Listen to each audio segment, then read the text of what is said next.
Pension ഗുണഭോക്താക്കൾക്ക് July മാസത്തിലെ സാമൂഹിക സുരക്ഷാ പെൻഷൻ വിതരണ അറിയിപ്പുകൾ എത്തിച്ചേർന്നു. എല്ലാവിധ സർക്കാർ അറിയിപ്പുകൾക്കുമായി ഈ ചാനൽ സബ്സ്ക്രൈബ് ചെയ്യുക. ജൂലൈ മാസത്തിലെ പെൻഷൻ തുക വിതരണത്തോടൊപ്പം തന്നെ വർദ്ധിപ്പിച്ച പെൻഷൻ തുകയുടെ വിതരണം സംബന്ധിച്ചിട്ടുള്ള നടപടികൾ സർക്കാരിൻ്റെ ഭാഗത്തു നിന്നും ആരംഭിച്ച സാഹചര്യത്തിൽ വാർദ്ധക്യകാല പെൻഷനുകൾ കൈപ്പറ്റുന്ന ഗുണഭോക്താക്കൾക്കുള്ള നിയമങ്ങൾ കൂടി കർശനമാക്കിയിട്ടുണ്ട്. ജൂലൈ മാസത്തിലെ സാമൂഹിക സുരക്ഷാ പെൻഷനുകൾ, വിവിധ മേഖലകളിലേക്കുള്ള ആനുകൂല്യങ്ങൾ എന്നിവ വിതരണം ചെയ്യുന്നതിലേക്കായി സർക്കാർ മുംബൈ ഫോർട്ട് ഓഫീസിലെ ഇ-കുബർ പോർട്ടൽ വഴി കടമെടുപ്പ് ലേലം നടത്തും. തുക വിതരണം ആരംഭിക്കുന്നതിന് മുന്നോടിയായി തന്നെ ഭൗതിക സാഹചര്യ പരിശോധനകൾ കൂടുതൽ കർശനമാക്കുകയും ഉദ്യോഗസ്ഥർ വീടുകളിലേക്ക് എത്തുകയും ചെയ്യും. ജൂലൈ, ഓഗസ്റ്റ് മാസങ്ങളിൽ ഗുണഭോക്താക്കൾക്ക് ഇരട്ടി ആനുകൂല്യമാണ് എത്തിച്ചേരാൻ പോകുന്നത്. ജൂലൈ മാസത്തിൽ നിലവിൽ സർക്കാർ 2000 രൂപ വീതമുള്ള വിതരണമാണ് പ്രഖ്യാപിച്ചിട്ടുള്ളത്. ഓഗസ്റ്റ് മാസത്തിൽ ഓണത്തോടനുബന്ധിച്ച് ഗുണഭോക്താക്കൾക്ക് 2 ഗഡു പെൻഷൻ തുക ഒരുമിച്ച് എത്തിച്ചേരുമെന്നുള്ള റിപ്പോർട്ടുകളാണ് ഇപ്പോൾ പുറത്തു വന്നിട്ടുള്ളത്. 2000 രൂപയുടെ വീതം 2 ഗഡുക്കൾ, അതായത് 4000 രൂപ വരെയാണ് ഓരോ ഗുണഭോക്താവിനും എത്തിച്ചേരുക. ഒരു മാസത്തിലെ തുക അഡ്വാൻസായി നൽകുന്നത് ഗുണഭോക്താക്കളെ സംബന്ധിച്ചിടത്തോളം ആശ്വാസകരമായി തീരും. പുതുതായി ഗുണഭോക്താക്കൾക്ക് അപേക്ഷയും വയ്ക്കാവുന്നതാണ്. നാളെ മുതൽ തന്നെ അപേക്ഷകൾ സ്വീകരിച്ചു തുടങ്ങും. എന്നാൽ കേവലം 60 വയസ്സ് തികഞ്ഞു എന്ന് കരുതി പെൻഷൻ ലഭിക്കില്ല എന്നുള്ളതാണ് യാഥാർത്ഥ്യം. ഇതിനായി സർക്കാർ കൃത്യമായ മാനദണ്ഡങ്ങൾ നിശ്ചയിച്ചിട്ടുണ്ട്. ബന്ധപ്പെട്ട തദ്ദേശ സ്വയംഭരണ സ്ഥാപനങ്ങളുടെ പരിശോധനകൾക്ക് ശേഷം മാത്രമേ അപേക്ഷകൾ അംഗീകരിക്കുകയോ നിരസിക്കുകയോ ചെയ്യുകയുള്ളൂ.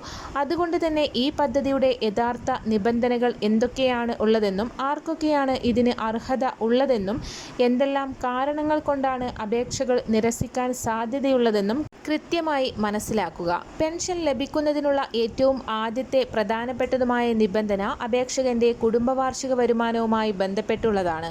സർക്കാർ നിശ്ചയിച്ചിട്ടുള്ള പരിധി പ്രകാരം കുടുംബത്തിന്റെ ആകെ വാർഷിക വരുമാനം 1 ലക്ഷം രൂപയിൽ ഒട്ടും കവിയാൻ പാടുള്ളതല്ല.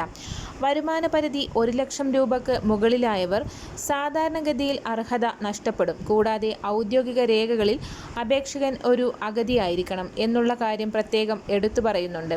ഇവിടെ അഗതി എന്നതുകൊണ്ട് അർത്ഥമാക്കുന്നത് സ്വന്തമായി ജീവിക്കാൻ യാതൊരുവിധ സാമ്പത്തിക മാർഗവും ഇല്ലാത്ത, മറ്റുള്ളവരുടെ സഹായത്തെയും സംരക്ഷണത്തെയും പൂർണ്ണമായും ആശ്രയിച്ച് ജീവിക്കുന്ന ആൾ എന്നാണ്. അപേക്ഷകന് പൂർണ്ണമായും സംരക്ഷിക്കാൻ സാമ്പത്തിക ശേഷിയുള്ള മറ്റാരെങ്കിലും നിയമപരമായി ഉത്തരവാദിത്തം ഏറ്റെടുത്തിട്ടുണ്ടെങ്കിൽ അർഹത പരിശോധിക്കുന്ന സമയത്ത് ഉദ്യോഗസ്ഥർ അത് പ്രത്യേകം പരിഗണിക്കുന്നതായിരിക്കും. മറ്റു പെൻഷനുകളോ സാമ്പത്തിക ആനുകൂല്യങ്ങളോ കൈപ്പറ്റുന്നതുമായി ബന്ധപ്പെട്ടിട്ടുള്ളതാണ് മറ്റൊരു അറിയിപ്പ്. കേന്ദ്ര സംസ്ഥാന സർക്കാരുകളിൽ നിന്നോ പൊതുമേഖലാ സ്ഥാപനങ്ങളിൽ നിന്നോ വിരമിച്ച് നിലവിലെ സർവീസ് പെൻഷനോ അല്ലെങ്കിൽ കുടുംബ പെൻഷനോ വാങ്ങുന്ന വ്യക്തികൾക്ക് ഈ പദ്ധതിയിലേക്ക് അപേക്ഷിക്കാൻ അർഹത ഉണ്ടാവില്ല.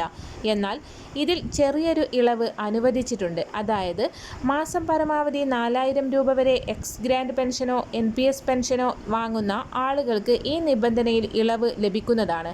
അതോടൊപ്പം തന്നെ മറ്റു ക്ഷേമ പെൻഷനുകൾ വാങ്ങുന്നവർക്കും പൊതുവെ ഇതിൽ അർഹതയില്ലെങ്കിലും ഭിന്നശേഷിക്കാരായ ഗുണഭോക്താക്കൾക്ക് ഈ നിബന്ധന ബാധകമല്ല.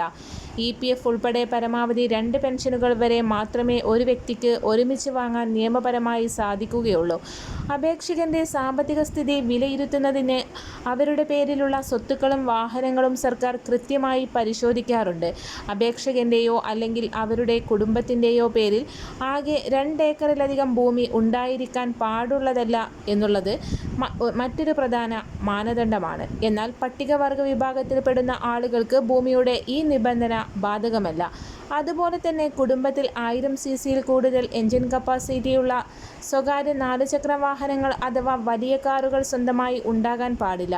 ഇവിടെ ടാക്സി ആവശ്യങ്ങൾക്കായി ഉപയോഗിക്കുന്ന വാഹനങ്ങൾക്കും പഴയ അംബാസഡർ കാറുകൾക്കും പ്രത്യേക ഇളവ് അനുവദിച്ചിട്ടുണ്ട്.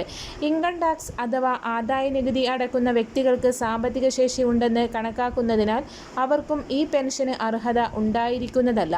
താമസം, വീടിൻ്റെ വിസ്തീർണം എന്നിവയുമായി ബന്ധപ്പെട്ടും ചില കർശനമായ വ്യവസ്ഥകൾ നിലവിലുണ്ട്. അപേക്ഷകന്റെ കുടുംബത്തിന് 2000 ചതുരശ്ര അടിയിൽ കൂടുതൽ വിസ്തീർണമുള്ള ആധുനിക രീതിയിൽ നിർമ്മിച്ച ടൈലോ മാർബിളോ പാകിയ കോൺക്രീറ്റ് വീടുകൾ ഉണ്ടാകാൻ പാടില്ല. വലിയ വീടുകൾ ഉള്ളവരെ സാമ്പത്തിക നിലയിൽ ഉള്ളവരായി പരിഗണിക്കുന്നതിനാലാണ് ഇത്. കൂടാതെ അപേക്ഷകൻ സ്ഥിരമായി ഏതെങ്കിലും അഗതി മന്ദിരത്തിലെ അന്തേവാസി ആകരുത്. ഇത്തരം സാഹചര്യങ്ങളിൽ പെൻഷന് അർഹത വ്യത്യസ്തമായ രീതിയിലാണ് സർക്കാർ പരിശോധിക്കുക. ഔദ്യോഗിക നിബന്ധനകൾ പ്രകാരം അപേക്ഷകൻ യാചകനാകരുത് എന്നുള്ള ഒരു വ്യവസ്ഥയുമുണ്ട്. പ്രായത്തിന്റെ കാര്യത്തിലേക്ക് വരികയാണെങ്കിൽ അപേക്ഷകന് കുറഞ്ഞത് 60 വയസ്സ് പൂർത്തീകരിക്കണം. 60 വയസ്സിന് താഴെയുള്ളവർക്ക് പെൻഷൻ ലഭിക്കുന്നതല്ല എന്നുള്ളത് മാത്രമല്ല, പ്രായം തെളിയിക്കുന്ന കൃത്യമായ ഔദ്യോഗിക രേഖകൾ പെൻഷനുള്ള അപേക്ഷയോടൊപ്പം സമർപ്പിക്കേണ്ടതാണ്. താമസ സ്ഥലവും അപേക്ഷ സമർപ്പിക്കേണ്ട രീതിയും നോക്കുകയാണെങ്കിൽ അപേക്ഷകൻ കേരളത്തിൽ സ്ഥിരതാമസമായിട്ട് കുറഞ്ഞത് 3 വർഷമെങ്കിലും പൂർത്തിയായിരിക്കണം. അപേക്ഷകർ നിലവിൽ സ്ഥിരതാമസമാക്കിയിട്ടുള്ള തദ്ദേശ സ്വയംഭരണ സ്ഥാപനത്തിലാണ് അപേക്ഷ വയ്ക്കേണ്ടത്. ഒരു വ്യക്തി ഒരേ സമയം ഒന്നിലധികം തദ്ദേശ സ്വയംഭരണ സ്ഥാപനങ്ങളിൽ നിന്നും സാമൂഹിക സുരക്ഷാ പെൻഷനുകൾ വാങ്ങുന്നത് നിയമവിരുദ്ധമാണ്. പലരും കരുതുന്നത് പ്രായം 60 കഴിഞ്ഞാലുടൻ പെൻഷൻ കിട്ടുമെന്നാണ്. എന്നാൽ വരുമാനം, വീടിന്റെ അളവ്, വാഹനം, മറ്റു പെൻഷനുകൾ, കുടുംബത്തിന്റെ ആകെ സാമ്പത്തിക സ്ഥിതി എന്നിവയെല്ലാം ഒരുമിച്ച് പരിശോധിച്ച ശേഷം മാത്രമേ തദ്ദേശ സ്വയംഭരണ സ്ഥാപനങ്ങൾ അന്തിമ തീരുമാനം എടുക്കുകയുള്ളൂ. പുതിയ പെൻഷൻകാർ അപേക്ഷ വെച്ച ശേഷം അതിൻ്റെ സ്റ്റാറ്റസ് എന്തായി എന്നുള്ളത് ഏത് തദ്ദേശ സ്വയംഭരണ സ്ഥാപനത്തിലാണോ പെൻഷന് അപേക്ഷ വെച്ചിട്ടുള്ളത് ആ സ്ഥാപനത്തിലെത്തി ചെക്ക് ചെയ്യേണ്ടതാണ്. ജൂലൈ മാസത്തിലെ പെൻഷൻ തുക വിതരണത്തിലേക്കായി ജൂലൈ മാസത്തോടുകൂടി കേരള ഗവൺമെൻറ് കടപ്പത്ര ലേലം ഇറക്കുകയാണ്. ജൂലൈ 23 മുതൽ 26 വരെയുള്ള തീയതിക്കുള്ളിൽ ജൂലൈ മാസത്തിലെ പെൻഷൻ തുക അക്കൗണ്ടുകളിലേക്ക് ക്രെഡിറ്റായി തുടങ്ങും. 27, 28 തീയതികളിൽ കൈകളിലേക്ക് വിതരണവും ആരംഭിക്കും. ഓഗസ്റ്റ് മാസം 5-ന് മുന്നോടിയായി വിതരണം പൂർത്തിയാക്കാനാണ് സർക്കാർ നീക്കം. ഇതോടൊപ്പം തന്നെ ഓഗസ്റ്റ് മാസത്തിൽ ഓണത്തോടനുബന്ധിച്ച് ഓഗസ്റ്റ്, സെപ്റ്റംബർ മാസങ്ങളിലെ പെൻഷൻ തുക ഒരുമിച്ച് എത്തിച്ചേരുമെന്നുള്ള റിപ്പോർട്ടുകളും പുറത്തുവരുന്നുണ്ട്. സാമൂഹിക സുരക്ഷാ ക്ഷേമനിധി പെൻഷൻ ഗുണഭോക്താക്കൾക്കുള്ള മസ്റ്ററിംഗ് നാളെ മുതൽ ആരംഭിക്കുകയാണ്. 2026 ജൂലൈ 17 മുതൽ സെപ്റ്റംബർ 30 വരെ അക്ഷയ കേന്ദ്രങ്ങൾ വഴി മസ്റ്ററിംഗ് ചെയ്യാവുന്നതാണ്. 2025 ഡിസംബർ 31 മുൻപേ പെൻഷൻ അനുവദിക്കപ്പെട്ട മുഴുവൻ ഗുണഭോക്താക്കളും നിർബന്ധമായും മസ്റ്ററിംഗ് ചെയ്യേണ്ടതാണ്. കിടപ്പ് രോഗികൾ ഇനി വിഷമിക്കേണ്ട ആവശ്യമില്ല. വീട്ടിലെത്തി മസ്റ്ററിംഗ് സേവനം ഉറപ്പാക്കും. വാർഡ് മെമ്പറുടെയും അക്ഷയ സെന്റർ ജീവനക്കാരുടെയും നേതൃത്വത്തിൽ കിടപ്പ് രോഗികൾക്കും അതീവ അവശരായ സാമൂഹിക സുരക്ഷാ പെൻഷൻ ഗുണഭോക്താക്കൾക്കും വീട്ടിലെത്തി ബയോമെട്രിക് മസ്റ്ററിംഗ് നടത്തി നൽകുന്നതാണ്. സെപ്റ്റംബർ 30 വരെ സമയം അനുവദിച്ചതുകൊണ്ട് തന്നെ ആരും തിരക്ക് കൂട്ടേണ്ട ആവശ്യമില്ല. 2 മാസം സമയമുണ്ട്. അതിനുള്ളിൽ മസ്റ്ററിംഗ് പൂർത്തിയാക്കിയാൽ മതിയാകും.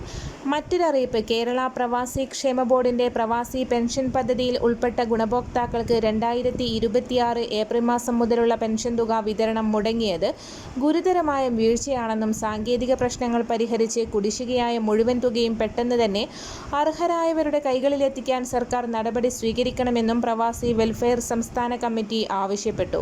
പ്രവാസി പെൻഷൻ ആശ്രയിച്ച് ജീവിക്കുന്ന നിരവധി കുടുംബങ്ങൾക്ക് മാസങ്ങളായി പെൻഷൻ ലഭിക്കാത്തത് ഗുരുതരമായ സാമ്പത്തിക പ്രതിസന്ധിയാണ് വരുത്തിയത്. ജീവിത ചിലവുകൾ ദിനംപ്രതി വർദ്ധിച്ചുകൊണ്ടിരിക്കുന്ന സാഹചര്യത്തിൽ സമാനമായ കാലതാമസം അർഹരായ ഗുണഭോക്താക്കൾക്ക് വലിയ ബുദ്ധിമുട്ടാണ് ഉണ്ടാക്കുന്നത്.